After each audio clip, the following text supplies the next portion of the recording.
नमस्कार विद्यार्थियों, मैं पंकज पांडे हिंदी परिवार में आपका बहुत बहुत स्वागत करता हूं। आज मैं आपके लिए कवि मैथिली शरण गुप्त द्वारा रचित बहुत प्यारी सी कविता लेकर आया हूं, जिसका नाम है मनुष्यता, जिसका अर्थ है मानवता, इंसानियत, ह्यूमैनिटी। अगर आज के समय की बात की जाए तो मनुष्यता धीरे धीरे लोगों के अंदर से समाप्त होती जा रही है। हर इंसान स्वार्थी होता चला जा रहा है। अब इंसानियत के भाव, मानवता के भाव बहुत कम देखने को मिलते हैं। हर इंसान स्वार्थी हो गया, किसी को दूसरे के दुख दर्द से कोई मतलब नहीं है। तो इस कविता के माध्यम से कवि ने मनुष्यता के सही अर्थ को समझाने का प्रयास किया है।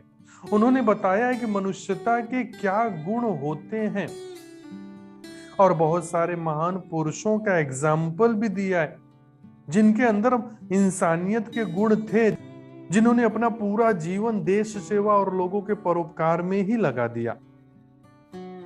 और कवि ने यह भी बताया है कि इंसान वही है जिसके अंदर इंसानियत के गुण है, जिसके अंदर इंसानियत बची हुई है।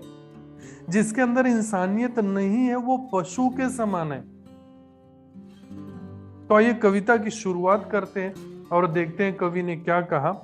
उसके पहले यदि आप चैनल पर नए हैं, चैनल को सब्सक्राइब नहीं किया है तो चैनल को सब्सक्राइब करके बेल आइकन का बटन दबा दें, जिससे आगे आने वाले वीडियो आपको जल्द से जल्द मिल सके। क्योंकि मेरा एक ही लक्ष्य है कि बोर्ड एग्जाम में आपको अच्छे मार्क्स आ जाएं, तो मैं समझूंगा मेरा मेहनत सफल हुआ। इसलिए वीडियो आपको पसंद आए तो वीडियो को लाइक, कमेंट और दोस्तों में जरूर शेयर करना। तो आइए शुरुआत करते हैं और देखते हैं कवि ने क्या कहा। कवि कहते हैं, विचार लो कि मरते हो न मृत्यु से डरो कभी, मरो परंतु यो मरो कि याद जो करे सभी।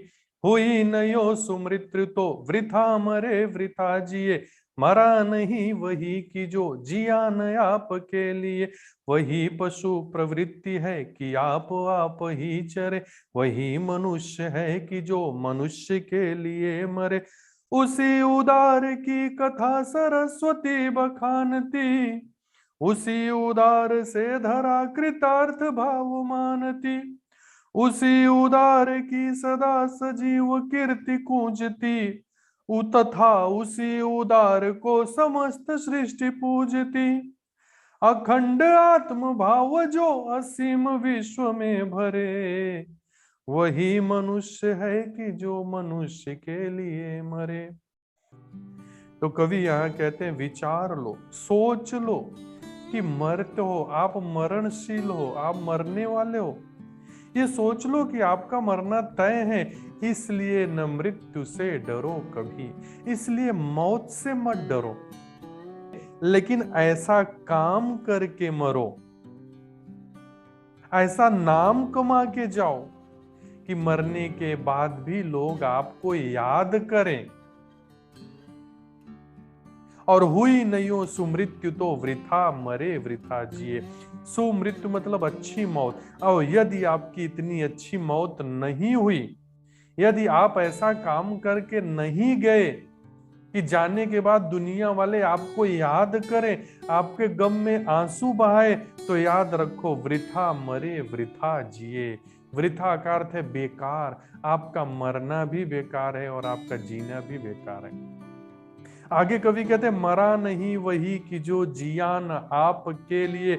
और इस दुनिया में, इस संसार में वही नहीं मरा, अर्थात वही मरकर भी जिंदा है जो जिया न आपके लिए, जो अपने लिए नहीं जिया, जिन्होंने पूरा जीवन देश के लिए और परोपकार के लिए लगा दिया, वही मरकर भी आज जिंदा है। जैसे अगर मैं एग्जाम्पल की बात करूं तो हमारे देश के सैनिक जो खुद के लिए नहीं जीते, वो जो देश के लिए जीते और देश की रक्षा करते करते जब वो इस दुनिया से जाते हैं ना, तो देशवासियों की आंखों में आंसू होते। इसीलिए तो कहा गया है कि 100 साल जीने के लिए 100 साल जिंदा रहना जरूरी नहीं है। एक ही पल में ऐसा काम कर जाओ कि 100 सालों तक लोग आपको याद रखें। तो वही कवि कहते हैं, वही नहीं मरा वही मरकर भी जिंदा है जो अपने लिए नहीं जिया।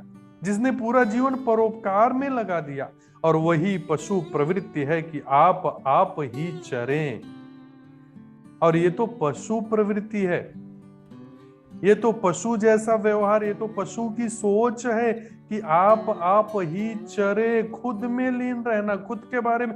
जैसे पशु होते हैं, जानवर होते हैं, जब वो चरने जाते हैं तो खुद ही चरते हैं, उन्हें दूसरे से मतलब ही नहीं, उनका पेट भर जाए बस। तो कवि कहते हैं वो मनुष्य मनुष्य नहीं है जो सिर्फ अपने लिए जीता है, वो तो पशु के समान है। और वही मनुष्य है कि जो मनुष्य के लिए मरे।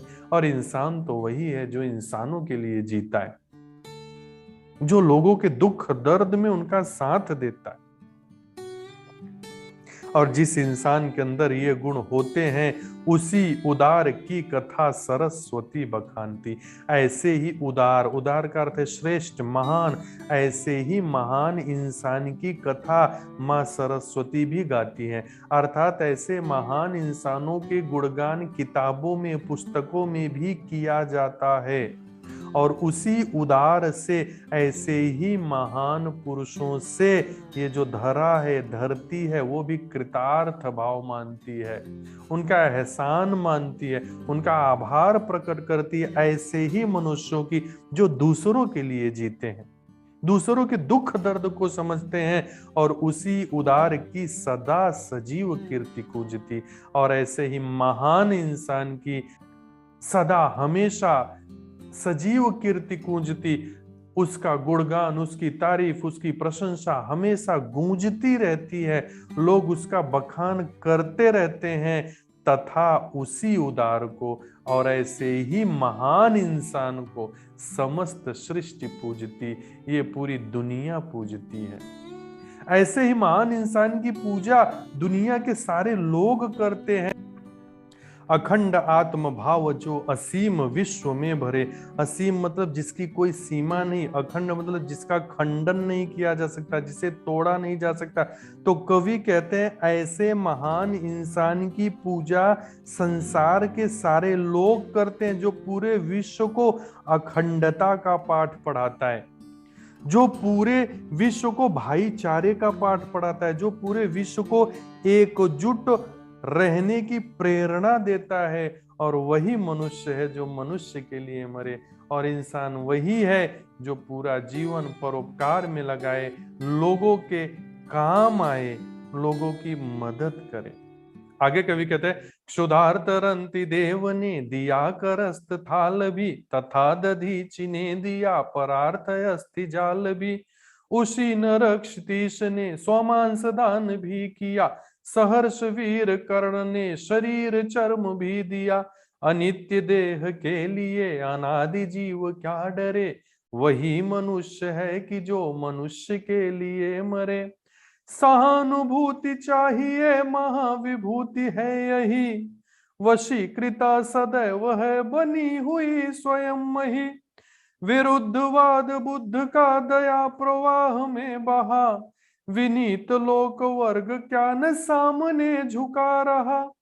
आहा वही उदार है परोपकार जो करे, वही मनुष्य है कि जो मनुष्य के लिए मरे। अब इस पंक्तियों में कवि ने ऐसे महान लोगों का, ऐसे महान पुरुषों का उदाहरण दिया है जिन्हें उनकी महानता के लिए, जिन्हें उनकी इंसानियत के लिए याद किया जाता है। और पहला एग्जाम्पल देते हुए कहते हैं क्षुधार्त मतलब भूख से पीड़ित। रंति देव ने, महाराज रंति देव ने, दिया मतलब दे दिया, करस्त अपनी हाथों से भोजन का आखिरी थाल भी। राजा रंतिदेव बड़े दानी राजा थे। एक बार उनके देश में अकाल पड़ गया, लोग भूख से मरने लगे, तो उन्होंने अपना पूरा राजकोष खाली कर दिया लोगों की मदद के लिए। और अंत में ऐसा दिन आ गया कि उन्हें भी खाने के लिए कुछ नहीं बचा, तो उन्हें भी 40 से 45 दिन तक भूखा रहना पड़ा। फिर उन्हें कुछ खाने के लिए मिला, और जैसे वो थाली में लेकर खाने बैठे थे तब तक एक कुत्ता आ गया, फिर एक गरीब आ गया, फिर एक भूखा आ गया। ऐसे सबको उन्होंने अपना थाल दे दिया। इतने दानी थे, जबकि इतने भूखे थे फिर भी। दूसरा एग्जाम्पल, तथा दधीच ने दिया परार्थ अस्ति जाल भी। तथा महर्षि दधीच ने भी परार्थ मतलब लोगों के भले के लिए, लोगों की मदद के लिए अपने अस्थि जाल का दान कर दिया था, अपने शरीर की हड्डियों का दान कर दिया था। यह भी कहानी है, जब देवता लोग राक्षसों से हारने लगे, पराजित होने लगे, तो महर्षि दधीच के पास आए। फिर उन्होंने अपने शरीर की हड्डी का दान दिया था, फिर उससे वज्र बनाकर देवताओं ने असुरों पर विजय हासिल की थी। तीसरा एग्जाम्पल देते, उशीनर क्षितिज ने स्वमांस दान भी किया। उशीनर क्षितिज को राजा शिवी भी कहा जाता है, इनकी भी कहानी है। इन्होंने भी, ये भी बड़े दानवीर राजा थे। एक बार की बात है, इनके दरबार में एक घायल कबूतर उड़ता हुआ चला आया और उसके पीछे पीछे बाज भी आ गया। तो इन्होंने बोला इस कबूतर को तो मुझे बचाना है। तो उन्होंने बाज को अपने शरीर का टुकड़ा काट कर दिया किस कबूतर के वजन के बराबर, लेकिन वो कबूतर इतना भारी था, कहते हैं कि वो भगवान खुद राजा शिवी की परीक्षा लेने आए थे। कबूतर इतना भारी था कि वो अपने शरीर का अंग काटते गए, अंत में वो खुद तराजू पर बैठ गए और अपने पूरे शरीर का दान कर दिया था उस बाज के लिए। मतलब एक कबूतर को बचाने के लिए उन्होंने अपने पूरे शरीर का दान कर दिया था। इतने परोपकारी लोग थे, इतनी इंसानियत थी लोगों के अंदर। आगे कहते हैं सहर्ष वीर कर्ण ने, सहर्ष मतलब खुशी, खुशी खुशी के साथ वीर कर्ण ने शरीर चर्म भी दिया। अपने शरीर के चर्म मतलब कवच और कुंडल का भी दान कर दिया। मेरे प्यारे विद्यार्थियों, ये आपको भी पता होना चाहिए कि जब कर्ण का जन्म हुआ था तो जन्म के समय ही कर्ण के शरीर पर कवच और कुंडल थे। मतलब उनको वरदान था, जब तक ये आपके शरीर पे कवच कुंडल रहेगा आपको कोई मार ही नहीं सकता। जब देवराज इंद्र ब्राह्मण का वेश बनाकर कर्ण के पास आए तो कर्ण ने उस कवच कुंडल का भी दान कर दिया था लोगों की रक्षा के लिए। आगे कवि कहते हैं अनित्य देह के लिए अनादि जीव क्या डरे। अरे ये अनित्य देह है, ये नश्वर शरीर है, ये कल न कल एक न एक दिन समाप्त होने वाला है। इसके लिए जो कभी नहीं मरने वाली आत्मा है वो क्यों डर रही है। अरे मनुष्य वही है जो मनुष्य के लिए मरे। आगे कवि कहते हैं सहानुभूति चाहिए, हर एक इंसान के अंदर सहानुभूति, दया का भाव, करुणा का भाव होना ही चाहिए, क्योंकि महाविभूति है यही, ये दया का भाव ही, ये करुणा का भाव ही महाविभूति है, सबसे बड़ी संपत्ति है, सबसे बड़ा खजाना है। और जिसके अंदर ये भाव रहता है, जिसके अंदर दया का भाव रहता है, वशीकृता सदैव है बनी हुई स्वयं मही। मही का अर्थ है धरती। ये धरती भी ऐसे इंसानों के वश में रहती है। आगे कवि कहते हैं विरुद्धवाद बुद्ध का दया प्रवाह में बहा। विरुद्धवाद होना मतलब खिलाफ होना। भगवान गौतम बुद्ध भी अपने परिवार के खिलाफ हो गए थे। उनके जीवन में कोई कमी नहीं थी। उनके पिता ने उनके लिए 3 महल बनवाए थे। ठंडी के मौसम के लिए अलग महल, गर्मी के मौसम के लिए अलग महल, बरसात के मौसम के लिए अलग महल। लेकिन जब उन्होंने सच्चाई को जाना कि एक दिन मरना सबको है, तो वो लोगों को दया का पाठ पढ़ाने लगे, लोगों की मदद करने लगे। लोगों के दुख दर्द को उनसे देखा नहीं गया।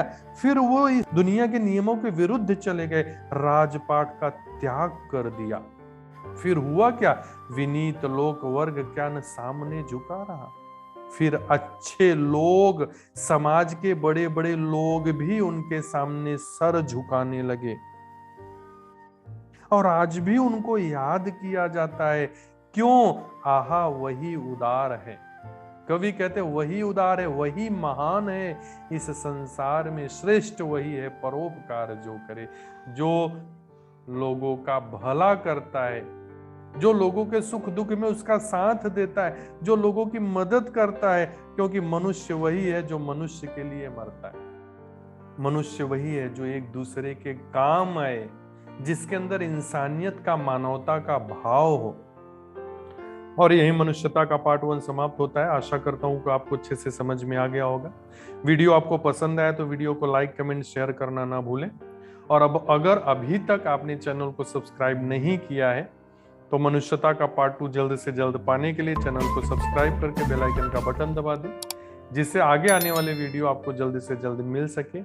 मिलेंगे हम नए वीडियो में, तब तक के लिए बाय बाय, टेक केयर।